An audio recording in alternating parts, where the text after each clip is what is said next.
I like to start with this slide when giving a presentation like this because it conveys to you the origins of when I really started doing my climate advocacy work in earnest. This is a picture of me and my kids in front of our Nissan Leaf just after we purchased it in 2015. Um, and it was this Nissan Leaf that made me realize if I had an electric ambulance with a similar power capability, I was working on the downtown east side at the time, and if I had an electric ambulance with a similar power capacity, this would be a really great boon for not only the ambulance service but for the climate movement in general. And I want to tell you a little story from that time. I basically started lobbying to have electric ambulances deployed where I work. And I went into a manager's office and I told him about my idea.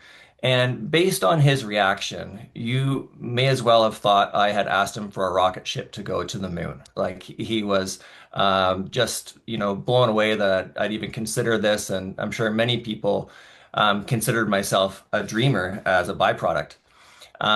But it was only a matter of years, and my employer had purchased our first electric vehicle, and now we actually have a fleet of electric vehicles. And then in 2024, I was really grateful when the Ambulance Paramedics of BC, which I also want to note is the BC chapter for the Paramedic Association of Canada. I was really pleased when our union created my position. I'm the director for environment and climate change for the Ambulance Paramedics of BC. And one of the reasons why I'm grateful they created this position is because there are still a number of gaps between the decarbonization plan that the employer has relayed through various places and what's actually getting completed in real life. In fact, in real life, our emissions continue to go up through our fleet. And another reason why I'm really grateful that I've had this opportunity to sit on our executive board is I've had the opportunity to sit on educational sessions alongside the other board members. Last year, I sat in a session that was led by Len Pierre, an Indigenous culture advisor, and I had a really important moment where I was able to ask a question. I asked, as a white man who recognizes that Indigenous people are disproportionately impacted by climate change, how can I use this knowledge to further the work on my portfolio without inappropriately co-opting the plight of Indigenous people? And his response was really, really fantastic. He said, climate action and reconciliation go hand in hand.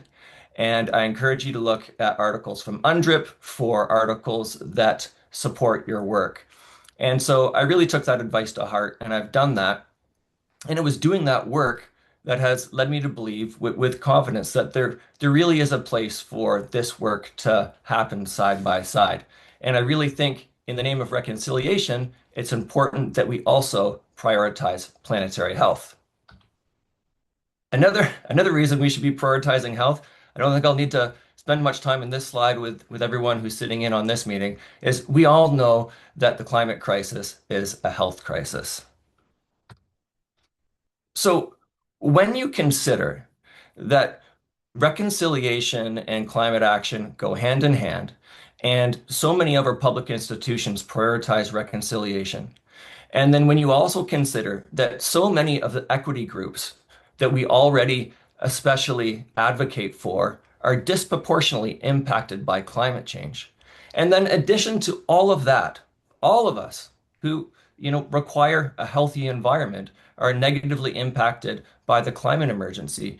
There's an overwhelming rationale why our public institutions should be prioritizing planetary health.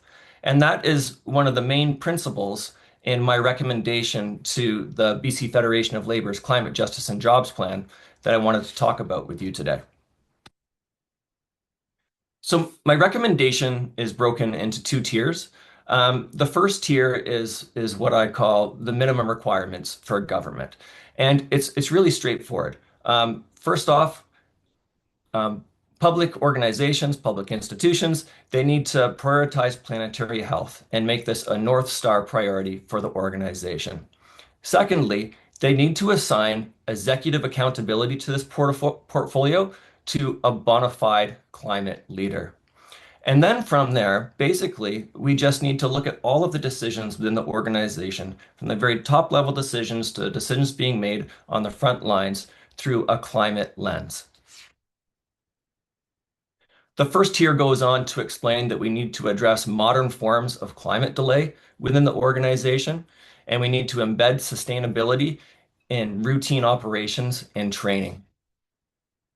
And this is really how we build the foundational cultural changes that we need for deeper climate change or deeper change within the organization.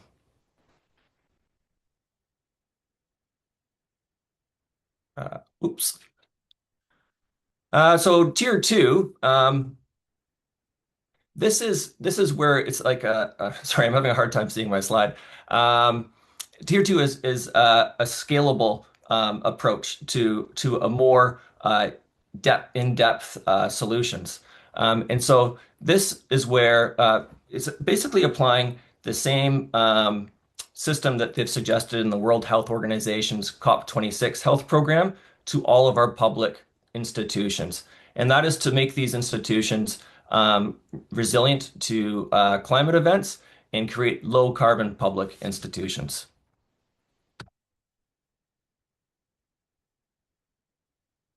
And one of the reasons why I care so much about focusing on this first tier is because people who are like climate concerned workers, they're concerned about climate change for altruistic reasons. They're concerned about climate change because it jeopardizes natural spaces they care about, and it jeopardizes future generations and the communities that they live in. And so not only do they deserve this respect, but it's also essential because these people are the creative and courageous people who are going to champion the solutions. They're going to help us drive down emissions and make our systems more resilient to climate events. And I do think there's a number of advantages to organizations to pursuing this work. So we already know that clean energy vehicles and renewable energy come with cost savings associated with fuel savings and maintenance savings.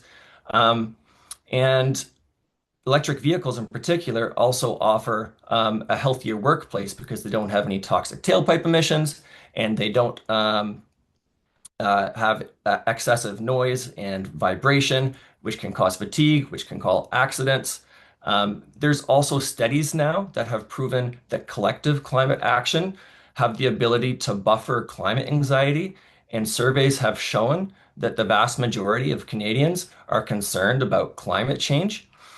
And some people may think that this idea is also a bit fanciful, but I do believe that there is an opportunity to rally a workforce around a common threat like climate change to achieve a higher level of cohesion and cooperation to overcome this threat.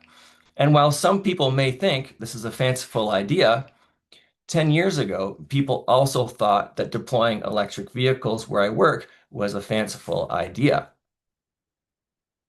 So that pretty much summarizes my recommendation to the BC Federation of Labor's Climate Justice and Jobs plan. I did want to say that we've had received some initial feedback to the plan, and it's been quite encouraging. Alan Batt is an associate professor and Canadian health scholar, and it was well reviewed by him. And we also received a positive review by Seth Klein. So we're very encouraged by that, and I'm encouraged to be here with you, speaking with all of you today. And I'm really hopeful that we can carry on this conversation. Um, and so I feel I'd be remiss to join you today and not have a call to action. And that really is the primary one. If we can continue this conversation, it's really valuable for us.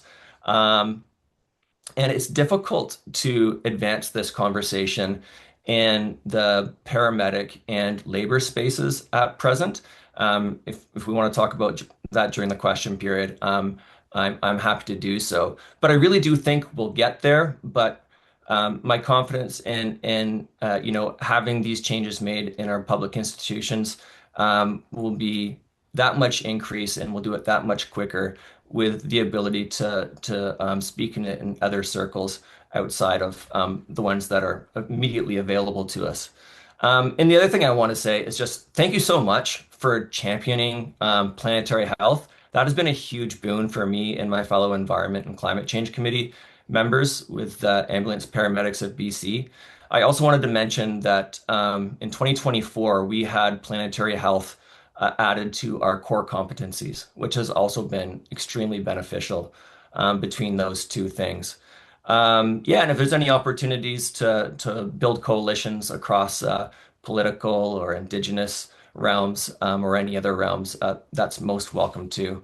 Yeah, so thanks again. I think this is a really important conversation, and I do think that we'll get there if we continue to strive. Thank you.